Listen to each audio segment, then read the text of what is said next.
ಬಂಧುಗಳೇ, ಯಳಂದೂರಲ್ಲಿ ಎಷ್ಟು ಜನ backward class, scheduled cost, scheduled tribe ಜನ ಹೆಚ್ಚಾಗಿದ್ದಾರೆ. ಬೇರೆಯವರು ಇದ್ದಾರೆ, ಕೊಳ್ಳೇಗಾಲದಲ್ಲಿದ್ದಾರೆ, ನಗರದಲ್ಲಿದ್ದಾರೆ. 5 ಗ್ಯಾರಂಟಿಯ ಫಲಗಳು ಯಾರಿಗೆ ಸಿಗ್ತಾ ಇದೆ? ಎಷ್ಟು ಕುಟುಂಬಗಳು ಈ ಜಿಲ್ಲೆಯಲ್ಲಿ ಪ್ರತಿ ತಿಂಗಳಿಗೆ ನಿರ್ದಿಷ್ಟ ಆದಾಯ 4-5 ಸಾವಿರ ಯಾರಿಗೆ ಬರ್ತಾ ಇತ್ತು? ನಿರ್ದಿಷ್ಟವಾದಂಥ ಆದಾಯ ಬರ್ತಾ ಇತ್ತಾ? ಮೇಡಮ್ ಶಿಲ್ಪನಾದವರೇ, ನಿಮ್ಮ ಜಿಲ್ಲೆಯಲ್ಲಿ ಎಷ್ಟು ಕುಟುಂಬಗಳಿಗೆ ಈ ಯೋಜನೆ ತಲುಪ್ತಾ ಇದೆ? 2.5 ಲಕ್ಷ ಕುಟುಂಬಗಳು. ಆ ಕುಟುಂಬಗಳಲ್ಲಿ ಬಹುತೇಕ ಕುಟುಂಬಗಳಿಗೆ ನಿರ್ದಿಷ್ಟವಾಗಿ ಆದಾಯವೇ ಇರಲಿಲ್ಲ. ಈಗ ಸಿದ್ದರಾಮಯ್ಯನವರ ಗ್ಯಾರಂಟಿ 5 ಗ್ಯಾರಂಟಿ ಬಂದ ಮೇಲೆ ಪ್ರತಿ ಕುಟುಂಬಕ್ಕೆ ಅವರು ಕೂತಿರಲಿ, ನಿಂತಿರಲಿ, ಮಲಗಿರಲಿ, ಓಡಾಡ್ತಾ ಇರಲಿ 4,000 ರಿಂದ 5,000 ರೂಪಾಯಿ ಕಡ್ಡಾಯವಾಗಿ ವರಮಾನ ಆ ಕುಟುಂಬಕ್ಕೆ ಬರುತ್ತೆ. ಇದರಿಂದ ಏನರ್ಥ ಆಗುತ್ತೆ? ಯಾವ ಕುಟುಂಬ ಬದುಕಿಗೆ ನಿರ್ದಿಷ್ಟವಾದಂಥ ಮಾರ್ಗವೇ ಇಲ್ಲದೇನೆ, ಸಂಪನ್ಮೂಲನೇ ಇಲ್ಲದೇನೆ ಜೀವನ ನಡೆಸೋದು, ದಿನನಿತ್ಯ ಕೂಲಿ ಮಾಡಿ ಆ ಕುಟುಂಬಗಳಿಗೆ ಕನಿಷ್ಠ ಆದಾಯವನ್ನು ಕೊಡುವಂಥ ತೀರ್ಮಾನ ಸಿದ್ದರಾಮಯ್ಯವರು ಮಾಡದಿದ್ದಾರೆ ಅಂದರೆ ನಿಮಗೆಲ್ಲ ಏನನ್ನಿಸ್ತದೆ? ಏನನ್ನಿಸ್ತದೆ ನಿಮಗೆ? ಬಾಬಾ ಸಾಹೇಬ್ ಅಂಬೇಡ್ಕರ್ ಹೇಳಿದರು, ಎಲ್ಲರಿಗೂ ಸಮಾನತೆ ಮತ್ತು ಸಮಾನ ಅವಕಾಶ ಕೊಡಬೇಕು ಹಾಗಂತ ಹೇಳಿದ್ರು. ಈ ದೇಶದ ಸಂಪತ್ತನ್ನು ಹಂಚಬೇಕು ಅಂತ ಹೇಳಿದ್ರು. ದುಡಿಯುವುದು ನನ್ನ ಹಕ್ಕು, ಬದುಕುವುದು ನನ್ನ ಹಕ್ಕು ಅಂತ ಹೇಳಿದ್ರು. Rights and fundamental rights Baba Saheb Ambedkar. Right to work and right to live is my fundamental right ಅಂದಮೇಲೆ ಸಿದ್ದರಾಮಯ್ಯನವರು ಬಾಬಾ ಸಾಹೇಬ್ ಅಂಬೇಡ್ಕರ್ ಸಂವಿಧಾನದ ಆಶಯದ ಮೂಲಕ ಈ ಸಂಪತ್ತೆಲ್ಲ ನಿಮಗೆ ಹಂಚಿದ್ದಾರೆ ಅಂದ್ರೆ ಸಂವಿಧಾನದ ಪರವಾಗಿ ಕೆಲಸ ಮಾಡ್ತಾರಲ್ಲ ಅವರು? ಸಂವಿಧಾನದ ಪರವಾಗಿ ಕೆಲಸ ಮಾಡ್ತಾ ಇದ್ದಾರೆ ಇಲ್ವಾ?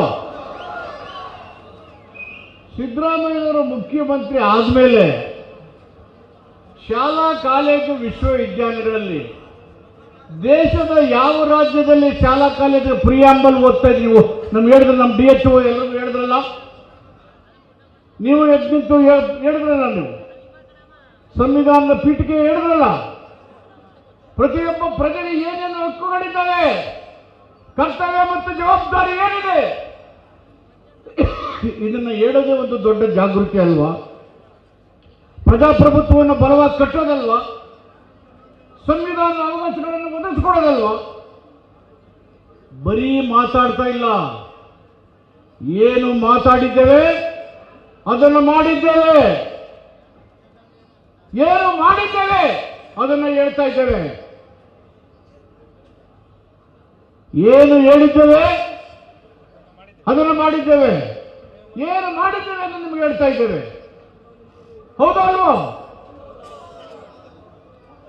ಆದ್ರಿಂದ ಬಂಧುಗಳೇ, ಸಿದ್ದರಾಮಯ್ಯವರು ಮೊನ್ನೆ ನನಗೆ ನಮ್ಮ ವೆಂಕಟೇಶ್ ಅವರು ಕರೆದು ಹೇಳಿದ್ರು, ಚಾಮರಾಜನಗರ ಜಿಲ್ಲೆ ಮೈಸೂರಿನ ಅವಿಭಾಜ್ಯ ಜಿಲ್ಲೆ, ನಾವೆಲ್ಲ ಈ ಜಿಲ್ಲೆಯ ಪ್ರಜೆಗಳು, 40 ವರ್ಷಗಳಲ್ಲಿ ಈ ಜಿಲ್ಲೆಯ ಜನರು ಸಂಪೂರ್ಣವಾಗಿ ರಾಜಕೀಯವಾಗಿ ನಮಗೆ ಬೆಂಬಲಕ್ಕೆ ನಿಂತಿದ್ದಾರೆ, ನಮಗೆ ಆಶೀರ್ವಾದ ಮಾಡಿದ್ದಾರೆ, ನಮಗೆ ಪ್ರೋತ್ಸಾಹ ನೀಡಿದ್ದಾರೆ.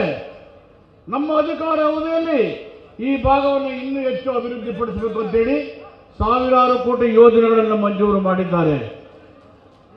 ಅದರ ಜೊತೆಗೆ ಸಚಿವ ಸಂಪುಟ ಸಭೆ ನಾವು ಚಾಮರಾಜ ಜಿಲ್ಲೆ ಮಹದೇಶ್ವರ ಬೆಟ್ಟದಲ್ಲಿ ಮಾಡೋಣ ಅಂತ ಹೇಳಿದ್ದಾರೆ. ಅಲ್ಲಿ ಈ ಭಾಗಕ್ಕೆ ಪ್ರಮುಖವಾದಂತಹ ಸಮಸ್ಯೆಗಳನ್ನು ಬಗೆಹರಿಸಕ್ಕೆ ತೀರ್ಮಾನ ಮಾಡೋಣ ಅಂತ ಹೇಳಿದ್ದಾರೆ. ಇಲ್ಲಿ ಸಿರಿಕಲ್ಚರ್ ಇತ್ತು, ನಿಂತೋಗಿದೆ. ರಸ್ತೆಗಳು, ವಸತಿಗಳು, ಆರೋಗ್ಯ ಕ್ಷೇತ್ರ, ಶಿಕ್ಷಣ, ವಿದ್ಯುತ್ ಶಕ್ತಿ ಆದಿವಾಸಿಗಳು, ಪ್ರಾಣಿಗಳಂತೂ ಮಾನವನ ಸಂಘರ್ಷ, ಹಲವಾರು ಸಮಸ್ಯೆಗಳನ್ನು ಅವರು ನಮ್ಮ ಜೊತೆಯಲ್ಲಿ ಚರ್ಚೆ ಮಾಡಿದ್ದಾರೆ. ಜನವರಿ ಫೆಬ್ರವರಿನಲ್ಲಿ ಚಾಮರಾಜನಗರ ಜಿಲ್ಲೆಯಲ್ಲಿ ಸಚಿವ ಸಂಪುಟದ ಸಭೆಯನ್ನು ನಡೆಸಿ ಈ ಭಾಗದ ಜನರ ನೀರಾವರಿ ಸಾಮರ್ಥ್ಯಗಳನ್ನು ಹೆಚ್ಚುಗೊಳಿಸಿ ಆರ್ಥಿಕವಾಗಿ, ಶೈಕ್ಷಣಿಕವಾಗಿ, ಔದ್ಯೋಗಿಕವಾಗಿ ನಿಮ್ಮನಿಗೆ ಬಲಪಡಿಸಲಿಕ್ಕೆ ಪ್ರಾಮಾಣಿಕವಾದಂಥ ಪ್ರಯತ್ನವನ್ನು ಮಾಡಬೇಕು ಅಂತ ಹೇಳಿ ನಮಗೆ ಸೂಚನೆಯನ್ನು ನಮ್ಮ ನಾಯಕರಾದಂಥ ಸಿದ್ದರಾಮಯ್ಯವರು ಕೊಟ್ಟಿದ್ದಾರೆ. ನಿಮ್ಮೆಲ್ಲರ ಮೇಲೆ ನಂಬಿಕೆ, ವಿಶ್ವಾಸ ಮತ್ತು ಭರವಸೆ ಇದೆ. ಆ ನಂಬಿಕೆ, ಭರವಸೆ, ವಿಶ್ವಾಸವನ್ನು ನೀವೆಂದೂ ನಮ್ಮನ್ನು ಅಪನಂಬಿಕೆಗೆ ಒಳಪಡಿಸಿಲ್ಲ. ನಿಮ್ಮ ಆಶೀರ್ವಾದ ಮತ್ತು ಬೆಂಬಲದಿಂದ ಸಿದ್ದರಾಮಯ್ಯನವರು ಸಂಪೂರ್ಣವಾದಂಥ ಅವಧಿಗೆ ಮುಖ್ಯಮಂತ್ರಿಯಾಗಿ ಮುಂದುವರಿದು ರಾಜ್ಯದ ಸರ್ವಾಂಗೀಣ ಅಭಿವೃದ್ಧಿಯನ್ನು ಮಾಡುವಲ್ಲಿ ನಿಮ್ಮ ಬೆಂಬಲವನ್ನು ಕೇಳ್ತಾ ಇದ್ದೇವೆ, ನಿಮ್ಮ ಆಶೀರ್ವಾದವನ್ನು ಬಯಸ್ತಾ ಇದ್ದೇವೆ.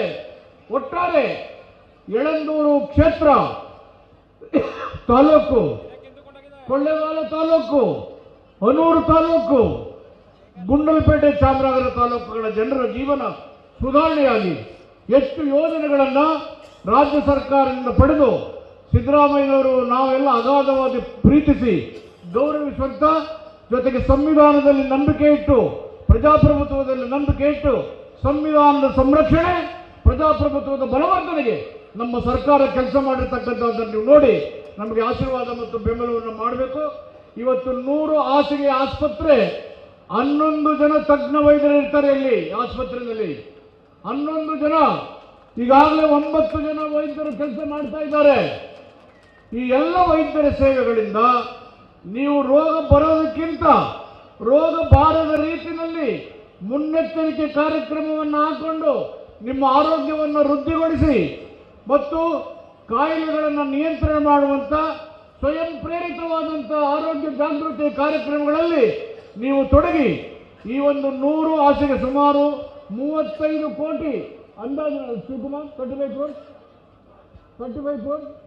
35 ಕೋಟಿ ರೂಪಾಯಿ ಈ 100 ಹಾಸಿಗೆ ಆಸ್ಪತ್ರೆ ಶಂಕುಸ್ಥಾಪನೆಗೆ 35 ಕೋಟಿ ರೂಪಾಯಿ ಮಂಜೂರು ಮಾಡಿದ್ದಾರೆ. ಶಂಕುಸ್ಥಾಪನೆ ಇವತ್ತಾಗಿದೆ. ಈ ಆಸ್ಪತ್ರೆ ಸಂಪೂರ್ಣವಾಗಿ ಕೆಲಸ ಮಾಡಿ ಈ ಭಾಗದ ಜನರ ಆರೋಗ್ಯವನ್ನು ರಕ್ಷಣೆ ಮಾಡಲಿ. ಆರೋಗ್ಯ ಹೋದ್ರೆ ನಮಗೆ ಏನಾದರೂ ಕಳ್ಕೊಂಡಂಗಾಗುತ್ತೆ. ಆರೋಗ್ಯವನ್ನು ಕಳ್ಕೊಳ್ಳದೇನೆ ಆರೋಗ್ಯವನ್ನು ರಕ್ಷಣೆ ಮಾಡಿ ಜೀವನವನ್ನು ಉತ್ತರಪಟ್ಟ ಮಾಡಲಿಕ್ಕೆ ನಮ್ಮ ಸರ್ಕಾರ ಸಿದ್ದರಾಮಯ್ಯ ನೇತೃತ್ವದಲ್ಲಿ ಪ್ರಾಮಾಣಿಕವಾದಂಥ ಪ್ರಯತ್ನವನ್ನು ಮಾಡ್ತೇವೆ. ನಿಮ್ಮೆಲ್ಲರ ಆಶೀರ್ವಾದ ಮತ್ತು ಬೆಂಬಲದಿಂದ ಸಿದ್ದರಾಮಯ್ಯನವರ ಸರ್ಕಾರ ಮತ್ತು ಸಿದ್ದರಾಮಯ್ಯನವರು ಇನ್ನು ಉಳಿದಿರತಕ್ಕಂಥ ಅವಧಿಗೆ ಮುಖ್ಯಮಂತ್ರಿಯಾಗಿ ರಾಜ್ಯದ ಸರ್ವಾಂಗೀಣ ಅಭಿವೃದ್ಧಿಯ ಜೊತೆಗೆ ಸಂವಿಧಾನದ ರಕ್ಷಣೆ, ಪ್ರಜಾಪ್ರಭುತ್ವದ ಬಲವರ್ಧನೆಗೆ ನಿಮ್ಮೆಲ್ಲರ ಆಶೀರ್ವಾದ ಮತ್ತು ಬೆಂಬಲವನ್ನು ಪಡೆದು ಕೆಲಸ ಮಾಡ್ತೇವೆ ಅಂತ ಹೇಳಿ ತಮ್ಮೆಲ್ಲರಿಗೂ ಶುಭ ಕೋರಿ ನನ್ನ ಮಾತನ್ನು ಮುಕ್ತಾಯ ಮಾಡ್ತೇನೆ. ಧನ್ಯವಾದಗಳು.